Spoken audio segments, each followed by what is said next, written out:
ప్రభునందు ప్రియమైన శ్రోతలకు వందనములు. ఈ పోడ్కాస్ట్ కార్యక్రమం నాకు స్వాగతం. మీ అందరి కొరకు ఈ కార్యక్రమమును ప్రసారం చేయుచున్నాం. విని దైవాశీస్సులు పొందుకోగలరు. విలువ వేయబడిన క్రీస్తును ప్రకటించుచున్నాము. పొందబోవు మహిమగల స్వాతంత్రం కొరకు ఎలాంటిదో అని లోకానికి చాటి చెప్పినట్లుగా మనం చూస్తూ ఉంటున్నాం.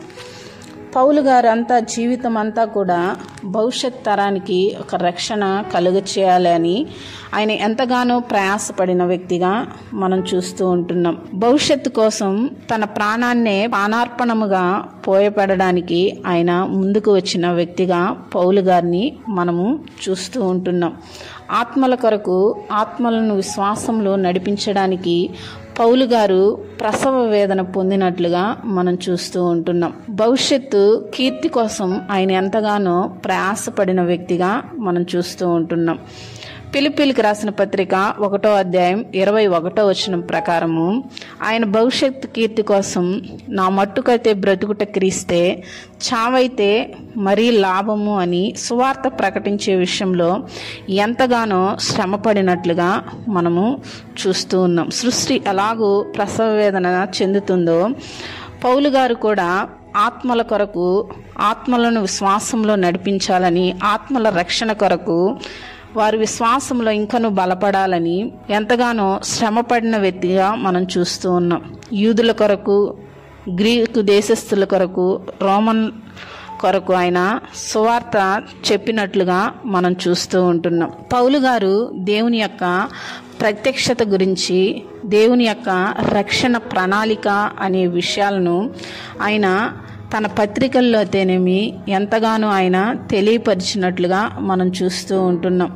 ప్రభువులో ప్రతి ఒక్కరు కూడా విశ్వాసం కలిగి జీవించాలని, మనము రక్షణ పొందుకుంటే ఆ రక్షణ ద్వారానే మనము దేవుని యొద్దకు చేరగలము అని భవిష్యత్తు కీర్తి కోసం పౌలు గారు ఎంతో ప్రయాసపడినట్లుగా మనం చూస్తూ ఉన్నాం. పూర్వము ఆయన హింసకుడుగా, దూషకుడుగా ఉన్న సౌలుగా ఉన్న వ్యక్తి పౌలుగా మార్చబడి భవిష్యత్ తరాల కోసం ఆయన ఎంతగానో ప్రయాసపడిన వ్యక్తిగా మనం చూస్తూ ఉంటున్నాం. పౌలులాగా భవిష్యత్ తరాలకి ఒక మంచి సందేశాలను పంపిన వారు ఎవరు కూడా లేదని మనము నమ్మవచ్చు అని దేవుని వాక్యము మనకు సెలవిస్తూ ఉంటుంది.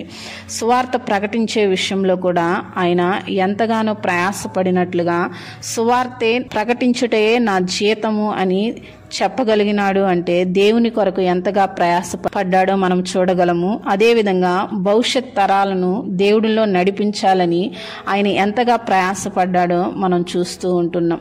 పౌలు గారి వలె మనము కూడా సువార్త ప్రకటించే విషయంలో, అనేక మందిని విశ్వాసంలో నడిపించే విషయంలో మనము కూడా భవిష్యత్ కీర్తి కోసం ప్రయాసపడుదుముగాక. ఆమెన్. ఈ కార్యక్రమమును గూర్చి మీ సలహాలు మరియు మీ ప్రార్థనా అవసరతల కొరకు మమ్మను సంప్రదించవలసిన మా ఫోన్ నంబర్ 944585085039 మరియు ఈమెయిల్ ఐడి info@fibaonline.org. మా ఫోన్ నంబర్ మరొకసారి 9480585039. Email ID info@fibaonline.org.